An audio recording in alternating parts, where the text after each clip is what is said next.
अब तक हम जो सोच रहे थे कि श्री कृष्ण ने साड़ी बढ़ा दी, हम सोच रहे थे कि श्री कृष्ण ने नरसिंह जी की उंडी ले ली, हम सोच रहे थे कि श्री कृष्ण जी ने नरसिंह जी का भात भर दिया। अब ये बात अब आपके हृदय से हटेगी कि वो कौन है, वो परमात्मा, ये सारे काम करने वाला। और इसके दो कारण होते हैं, इसके दो कारण होते हैं। एक तो जिन प्राणियों का पिछला संस्कार ही ऐसा होता है, जैसे द्रौपदी को पहले ही श्राप लगा था जब ये सृष्टि रची थी, इसको दुर्गा को श्राप दिया था ज्योत निरंजन ने कि तू द्वापर युग में द्रौपदी होगी और तेरे 5 पति होंगे। फिर उसका संस्कार ऐसा था, साड़ी हरण होगा, ऐसा होगा, ये पहले उसका निर्धारित था। तो उस परमात्मा ने रजा बख्शी उस द्रौपदी के ऊपर। कौन से ने? उस कबीर परमेश्वर ने, पूर्ण ब्रह्म ने। एक बार द्रौपदी जब शादी नहीं हुई थी, कंवारी थी वो लड़की, अपने पिता द्रौपद के घर पे स्नान करने के लिए गंगा में जाया करती थी। गंगा के किनारे उनके पिता ने एक बहुत सुंदर घाट बना रखा था महिलाओं के स्नान करने के लिए। उसमें निर्देश दिया हुआ था कि यहाँ आसपास 1 किलोमीटर तक कोई भी पुरुष इस क्षेत्र में नहीं जाएगा तो उसको सजा दी जाएगी। उसमें क्या किया उस परमेश्वर ने? रहम किया उस अपनी प्यारी आत्मा, क्योंकि हम सभी उस कबीर परमेश्वर के बच्चे हैं। उस कबीर परमेश्वर ने क्या रजा बख्शी?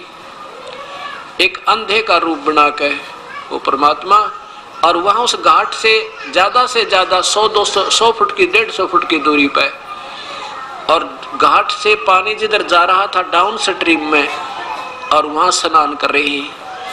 केवल एक लंगोट शरीर के ऊपर है, बाहर कोई कपड़ा नहीं है, और स्नान कर रहे हैं। इतने में सुबह सुबह द्रौपदी स्नान करने के लिए हजारों सहेलियों को साथ लेकर आ जाती है। इन बच्चों को बंद करो भाई।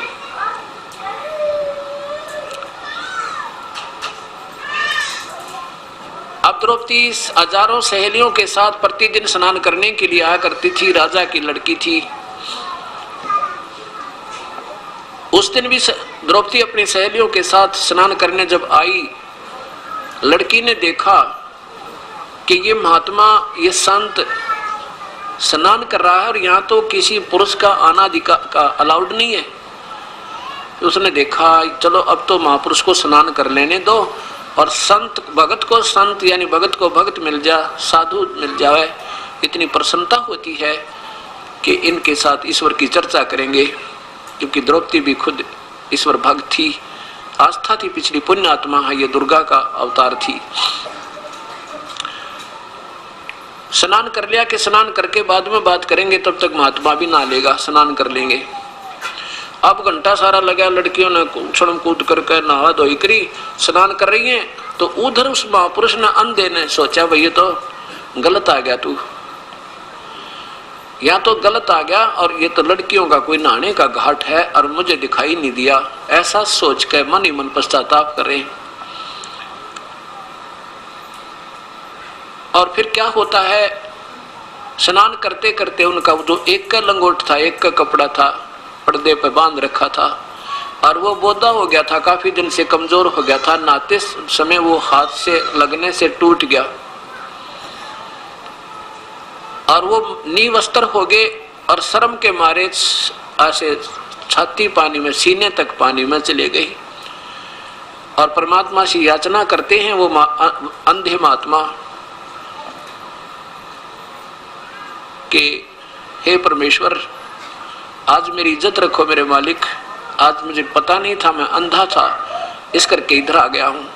अब यह समझो कि परमात्मा कबीर परमेश्वर 100 रजा बख्श देता है, ना जाने के कारण कर दे, स्वयं भी आ जावे और अपने किसी हंस को प्रेरणा करके और वहां पहुंचा देता कि इस प्यारी आत्मा का पहले ही ऐसा कोई कर्म करवा दूं जिससे इसके आने वाले संकट टल जावे। तो वो महात्मा सोच रहा है कि तू तो गलत आ गया, ऐसे जैसे आम, क्योंकि परमात्मा जब आते हैं वो आम जीव जैसी लीला करते हैं, कोई ये भेद नहीं कर सकता ये भगवान है। तो क्या होता है, इतने में द्रौपदी ने स्नान भी कर लिया, 1 घंटा हो गया। फिर निकलते ही बाहर कपड़े बदल कर लड़की ने देखा महात्मा चले गए, या क्या बात है, बात करेंगे, भगवान की चर्चा करेंगे। वो देख रही है कि वो तो अंदर ही खड़े हैं और गहरे पानी में चले गए, ऐसे जैसे कोई चीज ढूंढ रहे हैं, ऐसे नहा नहीं रहे, ऐसे हाथ मार रहे हैं। वो सोच रहे थे कोई कपड़ा बह कर आ जाए टूटा फूटा पुराना, उसने बांध के पर्दे पर बाहर चला जाऊं, नहीं तो बात बिगड़ गई। आसपास लड़कियों का काम है, ये तो भगवान बहुत गलत बात हुई। अब लड़की ने देखा द्रौपदी ने कि ये नहा नहीं रहे, ये तो कुछ ढूंढ रहे। फिर अपने देखा जानता है, द्रौपदी ने देखा कि तो नींव वस्त्र है इनके पास, पटड़ी पर भी कोई कपड़ा नहीं है। दया आई द्रौपदी ने, बेचारा वृद्ध महात्मा अंधा है, ये तो अंधा नजर आ रहा है और ये सारा दिन पानी में खड़ा रहेगा क्योंकि शर्म के मारे बाहर नहीं आओगा और रात्रि में निकलेगा और इसके पास कोई कपड़ा नहीं। परमात्मा, ये तो बहुत दुखी है। लड़की ने आव देखा ना ताव देखा, अपनी वह सुंदर साड़ी, एक राजा की लड़की कितनी सुंदर साड़ी बांधती है, एक आम गरीब व्यक्ति भी अपने बच्चों को अच्छे कपड़े पहनाता, उसमें से अपनी साड़ी जो बिल्कुल बहुत कीमती थी उसमें से एक बिलात का कपड़ा यानी एक लंगोट टाइप 1 फुट का फाड़ के और उस पानी में बहा दिया कि महात्मा का हाथ लग जाएगा। लेकिन उनको दिखाई नहीं दे रहा था, वो 7 से निकल गए। ऐसे 7 8 अब दो देख लो 1.5 फुट है, 1 फुट पाड़ा तो ऐसे ऐसे मान ले 7 8 7 फुट पाड़ के और टुकड़े कर करके साड़ी डाल दी। तकरीबन साड़ी खत्म हो जाती है 8-9 फुट के बाद में लगभग। अब फिर भी उनके हाथ नहीं लगी। आखिर में क्या सोचा लड़की ने कि ये तो बात बिगड़ गई और मेरे पिता समान है और क्या शर्म अपने माता पिता से। पहले तो शर्म की मारी निकट नहीं जा रही थी, फिर एक लंबी लकड़ी लेकर, लंबी लट्ठी और उसके एक और गठ पाड़ के यानी 1 फुट का और साड़ी पाड़ के उसका लपेटा देकर और उस महात्मा के आगे कर दिया, जैसे वो हाथ कर रहा था ऐसे ऐसे उसके आगे कर दिया। उसने हाथ लगते पकड़ दिया। ये परमात्मा बड़ी दया करी आपने, यह कपड़ा बेच दिया। फिर उस अंधे ने देखा भाई ये कपड़ा आम फटा पुराना नहीं है, तो कोई विशेष जान पूछ कर किसी बहन भाई ने छोड़ा है। फिर उसने देखा, जानते अंधे के हाथ का आंखों का काम करे, उसने देखा हो ये तो किसी बहन बेटी की साड़ी है और उसने सूझबूझते मुझे डाली है, मेरे पर मेहर की है। आशीर्वाद देता है कि बेटी भगवान तुझे गणा दे, तेरी इज्जत रखे जैसे आज तूने मेरी इज्जत रखी। और कपड़ा बांध के अपना निकल गया। द्रौपदी भी चली गई। अब उस परमेश्वर ने, पूर्ण ब्रह्म ने अपनी प्यारी आत्मा को आने वाले कष्ट से निवारण करने के लिए पहले कर्म बनवा दिया। अब क्या होता है, जब द्रौपदी को नंगा करने लगा दुशासन, दुर्योधन की आज्ञाएं, पहले तो वो सोच रही थी कि मेरे 5 पांडव पति बैठे हैं। जब उनकी शादी अर्जुन से हो चुकी थी उसके बाद युधिष्ठिर ने उनको जुए में हरा दिया था। मेरे 500 पति वहां बैठे हैं, क्या मेरी बेइज्जती थोड़ा होने देंगे। जब वहां जाकर देखा द्रौपदी ने कौन कौन बैठे थे, भीष्म पितामह, द्रोणाचार्य, कर्ण जैसे योद्धा तीनों बैठे और साथ में सैकड़ों 101 कौरव बैठे, 500 पांडव नीची गर्दन किए बैठे, क्योंकि वो युद्ध में उसमें जुए में हार चुके थे द्रौपदी को और सारे राज्य को। अब द्रौपदी ने जब वो दुशासन उसका पकड़ के पल्ला और उसको नंगी करने लगा कि तू उस दिन भाई को क्या कह रही थी कि अंधों के अंधे होते हैं, तेरे शीश महल में टक्कर लगी थी इनकी। आज बता, हम तो अंधे हैं, हमें कुछ नहीं दिखता, अब तुझे नींव वस्त्र करेंगे, तुझे शर्म क्या अंधों के सामने। इस तरह टोंट कस के, इस तरह व्यंग करते हुए और दुशासन ने जब द्रौपदी का वो पकड़ कर चीर उतारना प्रारंभ किया, तब द्रौपदी ने पहले तो भीष्म पितामह, द्रोणाचार्य और कर्ण से प्रार्थना की, लेकिन उन्हें कुछ नहीं कहा, कुछ नहीं बोला। नहीं तो इसे योद्धा अगर एक बार खड़े होकर कह दे खबरदार ने कब मैं लड़की का हाथ लगाया था, तो हिम्मत नहीं कौरों की। द्रोणाचार्य भी अगर कह दे या कर्ण भी कह दे, एक बार खड़ा हो गया, भीष्म पितामह कह दे, इन कौरों की हिम्मत नहीं थी हाथ लगा दे, वो इतने योद्धा थे, उनको मालूम था। लेकिन उस दुर्योधन का मलिन अन्न खाकर उनकी आत्मा दुष्ट हो गई थी। लड़की को नंगा कर रहे हैं, सामने बैठे इतने बुजुर्ग आदमी या तो उठ कर चले जाते, ना मानते थे, ये भी तो उनकी धार्मिकता थी, अगर वो इंसान होते थे। और वहीं बैठे हैं, फिर बोल नहीं रहे। तब युद्ध विदुर खड़ा हुआ। विदुर ने क्या कहा कि नकम्यों क्या कर रहे हो तुम, कुछ तो सोच लो, दुनिया में तुम्हारी बेइज्जती होगी, कहेंगे अपनी इज्जत अपने हाथों उतार दी। कौरव और पांडव को दो नहीं भाई, तुम एक चाचे ताऊ की संतान हो, तुम्हारी इज्जत और इनकी इज्जत में कोई अंतर नहीं है। क्या बताया कि विदुर कहे ये बंधु थारा, एक कुल एक परिवारा। अब दुशासन ने उसके मुंह पर थप्पड़ मारा अपने चाचा के। दुशासन ने कहा कि तू तो इन पांडवों का चमचा है, इनने की तरफ बोलता हमेशा। विदुर के मुख पर लगा थपेड़ा, तू तो है पांडवों का चेहरा। दुशासन ने कहां तक गलत बात कह दी कि तू तो है बांदी का जाया, तो बांदी से उत्पन्न हुआ था ना, इस करके तू तो हीन है। और उस समय जब ये कहा तू तो है बांदी का जाया, तो भीष्म, द्रोण और कर्ण मुस्काया। है वो हंसने लगे। तीनों वो महापुरुष बैठे थे। निकम्मी आत्माओं ने धमकाना चाहिए था, निकम्मे अपने चाचा पातों ने कैसे उठा लिया, खबरदार ऐसी गलती क्या करते हैं। लेकिन उसके स्थान पर हंसने लगे जब उसने कहा ना तू बांदी से उत्पन्न हुआ है, बांदी का जाया हुआ है। तो तीनों कौन, भीष्म, द्रोण और कर्ण मुस्काया। अब वो विदुर तो छोड़कर सभा को चला गया कि ऐसी निकम्मी सभा में रहना भी पाप लगता है। अब क्या कहते हैं परमात्मा ने कि इसी कारण से ये दोष के भागी हो गए। कौन, भीष्म पितामह, द्रोणाचार्य और कर्ण उसका युद्ध में दुर्गति होकर मरे। ऐसे मौजिज आदमी और सभा में सत वचन नहीं कहते न्याय के समय जो पंचायत में, तो उन जैसी दुष्ट आत्मा नहीं होती, वो घोर पाप के भागी होते। हाँ, अगर कोई नहीं मानता तो सभा छोड़कर चली जानी चाहिए, वह बैठना भी पाप होता है। अब क्या होता है कि अब द्रौपदी ने देखे तो सब बंधे पड़े हैं अपने अपने। कोई तो वचनों में मर्यादा में बंध गया, कोई किसी के इसके धन न खाकर बंध गया, आंख बंद होगी इनकी। तेरे पति भी आज वचनबद्ध हो गए क्योंकि जुए में हार दी तू, ये भी कुछ नहीं बोल रहे। अब जब इंसान अपने अपने जो संसारिक सहारों से जब पूरा हो लेता है कि तेरे ये नहीं कुछ कर सकते, इनसे वापस हट जाता तो परमात्मा को चाहता है। और परमात्मा भी तभी मदद करता है कि तू पहले अपने इन सहयोग देख ले तेरा कौन है। और जब इस संसारिक सहारों को, संसारिक आश्रय को त्याग के ईश्वर आश्रय जब लेता है प्राणी, फिर वो अपनी छत्र छाया करता है। लेकिन उस समय कैसे करता है? जब तक हम उस परमेश्वर से सीधे नहीं जुड़ेंगे तब तक वही परमात्मा आके केवल उसके किए हुए पिछले संस्कारवश और स्वयं ही वो जिसका उपासक है उसी का रूप बना के और उसी उस ताकि इसकी आस्था बनी रहे भक्ति में। नहीं तो काल तो चाहता है कि इनकी आस्था हट जा और ये नास्तिक हो जा, कभी भक्ति करे को नहीं और इन्हें पता ही ना लगे कौन भगवान है, कौन कैसा है। उसकी तो नियत ऐसी है।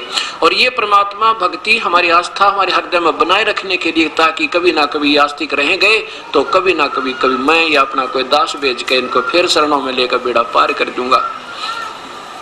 उससे पहले द्रौपदी का कर्म बनवाया जिसके बदले में उसकी वह साड़ी बढ़ा सके। अब क्या होता है कि द्रौपदी की साड़ी वो दुशासन खेचने लग गया। और द्रौपदी का गुरु श्री कृष्ण जी, क्योंकि पांडवों के धार्मिक गुरु थे श्री कृष्ण जी। और जब दुख होता है तो हम गुरुदेव को याद करते हैं, चाहे को किसी का उपासक है। और वो परमात्मा जब तक उससे नहीं जुड़ेंगे तब तो केवल कर्माधार में वही लाभ देगा आके। और जब हम उससे सीधे जुड़ जाएंगे तो हमारे पाप कर्मों को काट कर वो नए संस्कार खुद लिख देगा। अब क्या होता है, धर्मराज के दरबार में हमारे पुण्य और पाप दोनों लिखे जाते हैं। अब द्रौपदी का जब दुशासन चीरहरण करने लगे तो क्या हो गया, द्रौपदी ने पुकार की परम पिता किसको, भगवान श्री कृष्ण, क्योंकि उनके गुरुदेव थे। श्री कृष्ण को याद किया। श्री कृष्ण वहां अपने महल में द्वारका में उस रुक्मिणी के साथ पासे खेले महल में शतरंज खेल रहा था। और शतरंज खेलते खेलते जैसे ऐसे करते हैं ना, कोई पौ 12, कोई पक्के 18, कोई कच्चे 11 ऐसे बोलते हैं। जो ही ऐसे पासे डाले और क्या होता है कि जैसे हम कोई जब दुख आता है तो रोते हैं भगवान के लिए, उससे पुकार करते हैं अपनी सुरक्षा और अपने बचाव के लिए। उस समय ये पुकार आत्मा की पुकार उस सच्चे दरबार में जाती है। सच्चे दरबार से वो परमात्मा के दरबार से फिर धर्मराज के दरबार में आती है। और धर्मराज के दरबार में उस आत्मा की वो फाइल खुल जाती है, वो कंप्यूटर में ऑन हो जाता है वो पुण्य वाली फाइल। और धर्मराज देखता है कि इस पुण्य आत्मा का कोई ऐसा पुण्य हो जिसके कारण मैं उसकी मदद करवा दूं। तो द्रौपदी की वह फाइल खुल गई। वहां जाते ही उसकी पुकार सुन के और वहां से फिर उस पुण्य वो देखा कि एक ऐसा पुण्य किया इस लड़की ने, गंधे महात्मा को निस्वार्थ भाव से ऐसा पुण्य किया है, और जिसके कारण तो साड़ी क्या ना जाने क्या बढ़ाया जा सकता है। तो वहां से वो उसका रिफ्लेक्शन आया, कहां? वो परमात्मा स्वयं, वहां से रिफ्लेक्शन आया उस कर्म का, किसमें? श्री कृष्ण के अंदर। और श्री कृष्ण ऐसे पासे डालता डालता अंदर से जुबान निकल गई अनंत। अब देखो परमात्मा की लीला है ये। अब वहां तो श्री कृष्ण तो पासे खेल रहा है, परमात्मा वो कबीर साहब क्या करते हैं, आप सामने नहीं आते, क्योंकि हम उसको भगवान ने ना मानते, आज तक किसी ने बताया ना परमात्मा। वो क्या करता है कि श्री कृष्ण को शाबाशी दिवा दी, किसकी आस्था बनी रहे लड़की की, भगवान नास्तिक ना हो जा। श्री कृष्ण के अंदर अपनी शक्ति ते बटन दाब दिया, अनंत कहा उसने, अनंत।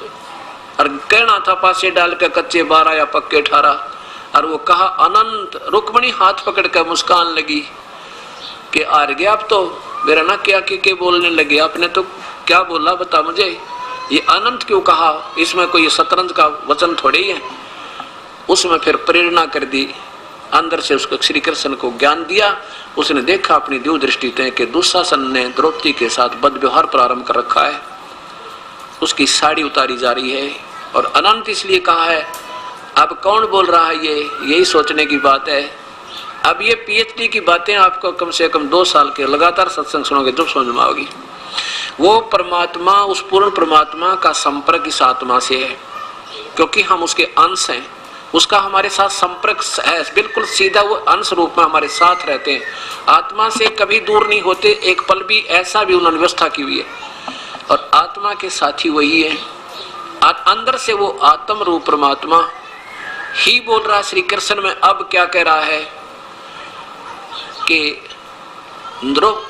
गरीबदास जी बताते हैं कि क्या बोले, परमात्मा के अंदर वो, श्री कृष्ण के अंदर वो शक्ति, यानी जो आत्म रूप में परमेश्वर, आत्मा का आधार एक परमात्मा, वही ईश्वर कबीर परमेश्वर।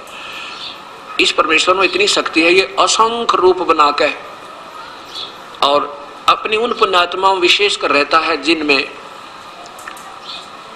उनका अंश भक्ति का है। तो क्या बोले अंदर से कि रुक्मणी कर पकड़ा मुस्काई, अनंत कहा मोकू समझाई। ये अनंत किस लिए कहा मुझे बताओ? हाथ पकड़ के श्री कृष्ण का, श्री कृष्ण के अंदर वो आत्म रूप, आत्म परमात्मा जो है ना, पूर्ण ब्रह्म, एक जैसे है ना गंध में वायु में गंध रहती है, ऐसे उस परमात्मा की निराकार शक्ति उस आत्मा के साथ रहती है, और उसमें अंदर से फिर वो परमेश्वर अपनी वो वाणी बोलता है कि रुक्मणी कर पकड़ा मुस्काई, अंत कहा मोकू समझाई। क्या बताते हैं कि दुशासन ने द्रौपदी पकड़ी, और मेरी भक्ति, हमारी भक्ति सकल में सिखरी। और हमारी भक्त यानी भक्त आत्मा ही का ऊपर कोई ऐसा कोई उसका बचाव नहीं बना, तो फिर कौन हमें याद करेगा? प्रभु की भक्ति आस्था हट जाएगी। जय हमारी भक्ति पछोड़ी होई, हमारा नाम ना ले वह कोई। कहते वहां कर दे ही से, कहते तन दे ही से पासा डारी, और पहुंचे सूक्ष्म रूप मुरारी। अब कौन है वो मुरारी? एक तो मुरारी श्री कृष्ण जी, क्योंकि हम श्री कृष्ण को ही आधारित मानकर चल रहे थे अभी तक, तो उसी के साथ साथ मिलती जुलती व्याख्या उस परमेश्वर की आएगी। ये पीएचडी की बातें हैं, बहुत दिन में जाकर आपका ये निर्णय होगा, बहुत दिन में दिमाग कैच करेगा, लेकिन धीरे धीरे सुनोगे तभी कैच होगा। अब वो पूर्ण परमात्मा और तो कोई करे नहीं कुछ भी सकता, तीनों लोकों में प्रवेश करके वही सबका दान पोषण करता। ये बात आपने भी याद रखनी पड़ेगी, तब ये कहानी समझ में आओगी। ये पीएचडी आएगी, लास्ट पॉइंट। अब वो पूर्ण परमात्मा जो सारे पाप विनाशक, पापों का मुरारी, पापों को काटने वाला, सबका मतलब कर्म संस्कारों को बदलने वाला, अहंकार काम क्रोध मोह लोभ रूपी राक्षसों को भी मारने वाला, वो वास्तविक वो है मुरारी। पहुंचे सूक्ष्म रूप मुरारी, वो परम पिता आके और वहां पहुंच गए पीछे थे, और कृष्ण रूप बना के ऊपर बैठ गए। वो सोचल छिद्र मैं करूं अपने जन के काज, खेचत खेचत खेच कसीसा, और सिर पर बैठे हैं जगदीशा। वो परमेश्वर वो उत्तर पोषक तो अन्य तीनों लोकों में प्रवेश करके सबका धारण पोषण करने वाला वही। सिर पर बैठे हैं जगदीशा, खेचत खेचत खेच कसीसा, सिर पर बैठे हैं जगदीशा। कहते हैं द्रौपसुता के चीर बढ़ाए, शंख शंखों पार निपाए। क्यों बढ़ाए? द्रौपसुता को दीने लीर, लीर माने एक टुकड़ा, एक कपड़ा दिया था, एक अंधे महात्मा को दान किया था, अर्थात अंत बढ़ा दिए चीर। इस कारण से उस परम पिता ने ही उसके अनंत चीर बढ़ा दिए। अब ये बात ध्यान रखना कि श्री कृष्ण ने नहीं, श्री कृष्ण जी को तो नियमित बना के वो परमात्मा हमारी आस्था गुरुओं में बनाए रखने के लिए, इसलिए कि कभी जब समय आएगा सही गुरु मिलेगा तो आपकी आस्था ऐसी ही बनी रहे और सही गुरु में फिर ऐसे आश्रित हो जाए, फिर बेड़ा पार ऐसे ही होगा। बेशक से ये तीन लोग के गुरुओं में भी साधना और आस्था इतनी बनानी पड़ेगी तभी बात बनेगी। तो यहाँ क्या कहते हैं, अब हमने फिर देखना पड़ेगा 15वें अध्याय का ये 70वां श्लोक। इसमें इसको नहीं भूलना जब ये बात समझ में आएगी कि श्री कृष्ण ने नहीं, वही परमात्मा तीनों लोकों में प्रवेश करके सबका धारण पोषण करता है, सबके काम वही करता है और दूसरे के बस के नहीं। गीता बोलने वाला भगवान स्वयं प्रमाण दे रहा। इसको मद्देनजर रखते हुए हमें इस सत्य ज्ञान को समझना है। देखिएगा अध्याय नंबर 15 का श्लोक नंबर 17। उत्तम पुरुष वास्तव परमात्मा तो उन दोनों से अक्षर और अक्षर से न्यारा है और वही तीनों लोकों में प्रवेश करके सबका धारण पोषण करता है। वो परमेश्वर परमात्मा अविनाशी परमात्मा परमेश्वर कहा जाता है। अब इसी बात का प्रमाण दादू जी कहते हैं, करे करावे साइया मन में लहर उठा, दादू सिरदर जीव के ये आप बगल हो जावे। करे करावे साइया कबीर परमेश्वर और मन में लहर उठा और दादू सिरदर जीव के आप बगल हो जावे।